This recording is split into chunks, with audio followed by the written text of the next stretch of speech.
Welcome to face master இருக்கம். யாரை பற்றி பார்க்க போகிறோம்னா, அதிமுகவில் பார்த்தீங்கன்னா ஒரு சில சீனியர்களே எடப்பாடி பழனிசாமிக்கு எதிராக களம் இறங்கிட்டாங்க. குறிப்பிட்டு செங்கோட்டையன் பேர், செம்மலை பேர்லாம் அடிபட்டு இருந்துச்சு. பட் அதெல்லாம் உண்மையாக கேட்டிங்கன்னா அவங்களும் பெரிய லெவலில் பார்த்தீங்கன்னா கொங்கு மண்டலத்தை அதிமுக முகமாக இருந்தாங்க. எடப்பாடி பழனிசாமி அந்த காலகட்டத்தில் பார்த்தீங்கன்னா பெரிய லெவலில் பார்த்தீங்கன்னா இருந்திருக்க மாட்டார். செம்மலையெல்லாம் அமைச்சர் இருந்த காலகட்டத்தில் பார்த்தீங்கன்னா எடப்பாடி பழனிசாமி செம்மலை பின்னாடியே ஓடுவார். அந்த மாதிரி தான் நிலமை இருந்துச்சு. பட் இன்றைக்கி பார்த்தீங்கன்னா செம்மலை பின்னாடி கை கட்டி நிற்கிற ஒரு சூழ்நிலை உருவாயிருச்சு. அதே மாதிரி செங்கோட்டையன் பார்த்தீங்கன்னா அதிமுகவோட கொங்கு மண்டல முகம்.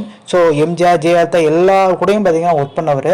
ஸோ அவருக்கு எதிராகவே பார்த்தீங்கன்னா எடப்பாடி பழனிசாமி ஒரு சில காரியங்கள், அதாவது கண்காணிக்கிறது, வேலுமணியை கண்காணிக்கிறது. ஸோ கொங்கு மண்டலத்தில் பார்த்தீங்கன்னா எடப்பாடி பழனிசாமி இவ்வளோ சீட்டு 2021 சட்டமன்ற தேர்தலில் ஜெயிச்சிருக்காருன்னா இந்த முக்கியமான ஒரு முன்னாள் அமைச்சரும் காரணம். செங்கோட்டையன், அதே மாதிரி பார்த்தீங்கன்னா செம்மலை, வேலுமணி, தங்கமணி, இப்படி நிறைய பேர் பார்த்தீங்கன்னா கொங்கு மண்டலத்தில் ஜெயிச்சிருக்காங்கன்னா இவங்கெல்லாம் பவர்ஃபுல்லான ஆட்களாக அங்கே இருந்தாங்க. அதனால கொங்கு மண்டலத்தில் வலுவாக ஜெயிச்சாங்க. ஆனால் இப்போ அப்படி கிடையாது, சூழ்நிலை மாறி போச்சு. செங்கோட்டையன்ட்ட பார்த்தீங்கன்னா ஆலோசனை பண்ணாமல் பார்த்தீங்கன்னா நாடாளுமன்ற தேர்தலில் வேட்பாளர் நிப்பாட்டுறது. அதே மாதிரி பார்த்தீங்கன்னா வேலுமணிக்கு மிகப்பெரிய அதிருப்தி, பாஜகவோட கூட்டணி வைக்கலன்னு சொல்லிட்டு.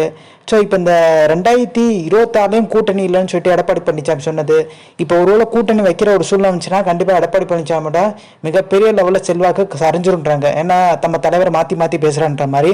ஏன்னா இன்னும் வரைக்கும் ஒரு அதிருப்தி நிலவிட்டு இருக்கு. நிரந்தர பொதுச்செயலா அம்மான்னு சொல்லிட்டு எல்லாருமே ஒத்துக்கிட்டாங்க. இப்போ அந்த பொதுச்செயலா பதவியே பார்த்தீங்கன்னா எடப்பாடி பழனிசாமி உட்கார்ந்தது தான் மிகப்பெரிய லெவலில் இப்போ தொண்டர்களை அதிருப்தி ஆக்கி விட்டு இந்த 2024 நாடாளுமன்ற தேர்தலில் பார்த்தீங்கன்னா மிகப்பெரிய வாக்கு சரிவுன்றாங்க. ஸோ இந்த இன்ஃபர்மேஷன் பிடிச்சா லைக், ஷேர், சப்ஸ்கிரைப்.